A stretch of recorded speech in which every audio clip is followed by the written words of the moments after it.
தமிழ்நாடு அரசு ஊர்தி ஓட்டுநர் சங்கம் மாவட்ட செயலாளர் சிவகுமார் சார்பாக சில நிமிடங்கள் என்னுடைய தயவு செய்து அனைவரும் என்னுடைய பேச்சை மட்டும் தயவு செய்து கேளுங்க. தயவு செய்து என்னுடைய பேச்சை மட்டும் கேளுங்க.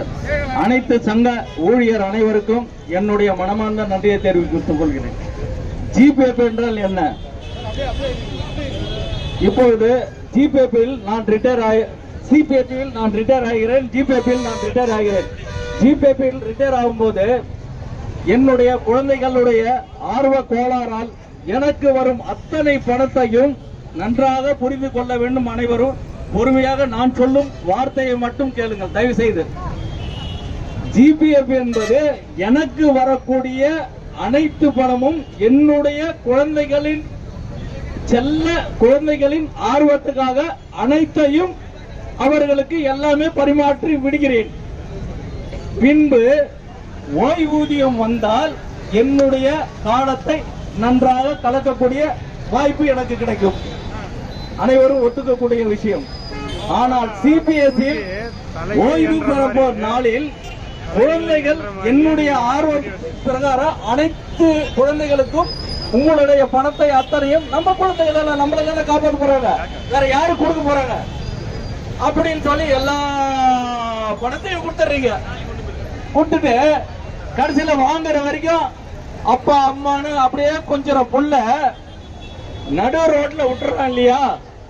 வர பணம் வரைக்கும் எல்லாம் வாங்கிக்கிறான். அதுக்கப்புறம் எங்க போற வயசான காலத்துல வாட்ச்மேனு கூட யாரும் சேர்த்த போறது இல்ல. என்னுடைய மனைவி எங்க போறா? என்ன சார்ந்து வர போறா? அவளுக்கு என்ன கிடைக்க போகுது? அவளுக்கு ஒண்ணும் கிடைக்காது. ஏங்க தாலி கட்டினீங்க, எனக்கு ஒரு வாய் சோறாவது போடணுமா? ஆர்வருக்கு சோறு கூட என்கிட்ட வசதி இல்ல. காரணம் என்னன்னா பிள்ளைங்க தயாராகிறான் இந்த கால பிள்ளைங்க. அதுக்காக தான் இந்த ஜிபிஎஃப் நம்ம போராடுறோம். ஓகேங்களா? இந்த கருத்தை யாருமே சொல்ல மாட்டேன்றீங்க. சரண்டர்னு சொல்றீங்க. சரண்டர்ன்றது வருஷம் ஃபுல்லா உழைக்கிறோம். அந்த 15 நாள் கொஞ்சம் வித்தா ஒரு அமௌண்ட் வரும். இல்ல 2 வருஷம் கஷ்டப்பட்டா 1 மாசம் சம்பளம் வரணும்னு ஏக்கமா ஏங்குறோம்.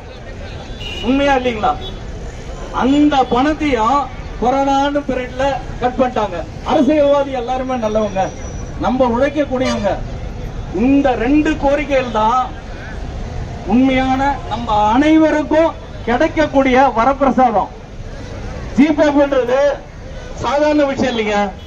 நம்ம தெருவில் போடுறதும், நம்மளை வாழ வைக்கிறதும், நம்ம புள்ளைய அரவணைக்கிறதும், காலு கை எனக்கு உடைஞ்சு போனாலும் என் குழந்தை கஞ்சி ஊத்துறதும் அந்த ஜிபிஎஃப் தான். அந்த ஜிபிஎஃப் இல்லைன்னு வச்சுக்க தெருவில் போட்டுருவோம். எப்படி தெருவில் போட்டுருவோம்? இதை மட்டும் அரசாங்கத்தை நான் குறை சொல்ல. யாரு வந்தாலும் என்னுடைய 2 கோரிக்கைங்க. டிரைவர் 2 கோரிக்கை, மற்ற நிறைய கோரிக்கை இருக்குது. இது மக்கள் நல எப்படிக்காக சரிங்களா? இந்த 2 கோரிக்கை வந்து ஜிபிஎஃப்க்கும் சரண்டருக்கும் உள்ள வித்தியாசம் இதுதான். இதை மட்டும் எல்லாருமே கடைபிடிச்சு அந்த அரசாங்கம் பார்த்து இவன் ரிட்டையர் ஆகி இத்தனை வருஷம் கஷ்டப்பட்டு வீட்டுக்கு போறான், நாளைக்கு அவனுடைய நிலைமை என்னவோ தெரியல, இதை வச்சுதான் அந்த குழந்தைங்க வந்து கஞ்சி ஊத்த போகுது அப்படின்ற நினைப்பு அந்த அரசாங்கத்துக்கு போய் சேர்ந்துச்சுன்னு வச்சுங்க, உண்மையான அரசாங்கம். அதே மாதிரி சரண்டர் இருந்தது உழைப்ப நம்ம வருங்காலத்துல நமக்கு சேவிங் பண்றதுக்காக அதை விக்கிறோம். ஓகே சார், ஓகே நன்றிங்க, நன்றி, அனைவருக்கும் நன்றி.